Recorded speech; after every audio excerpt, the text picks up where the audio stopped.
The new sculpture, located at the entrance of Spaceport America, was created by Arizona artist Otto Rigan, who says he felt very connected to the project. I've done lots of big projects, but I felt really attached to this. I grew up in Roswell. The first words out of my mouth were rocket ship when I was a kid. That's true. And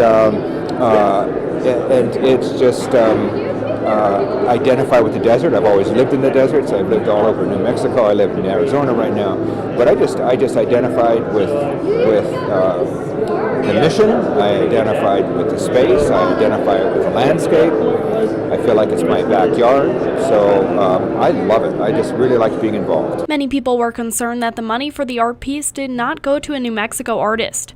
Christine Anderson, executive director of Spaceport America, says they followed the same process as every other art in public places project. Most of the time they put out a call for art anywhere in the world, and this one was virtually anywhere in the world. In fact, it could have been galactic, maybe.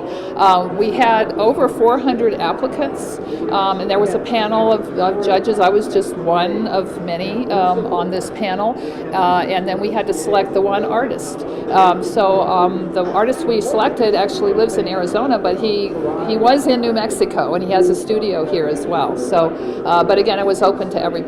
Anderson says she isn't sure if the money could have been used to fund more than one piece of art, and that the decision was left up to the Cultural Services Department. They ran this program, and so it was really their call how to do it, and it was one piece of art for that price. The name of the sculpture is Genesis, which Rigan says is symbolic of many things. It's a name that implies something new, something beginning, something not something small that's beginning, something big that's beginning. And it's an ancient really a terminology, but it felt really current, for this. He says he got the idea for the design after studying the limitations, such as needing to be able to see the gateway building at the spaceport. I wanted basically to find a form that was simple enough that didn't illustrate anything in particular, but both more kind of through its form, be uplifting, speak a little bit to the past, speak a little bit to the future. A video and a story about the creation of the new art piece is featured in the Gateway Gallery exhibit. For KRWG, I'm Samantha Sonner.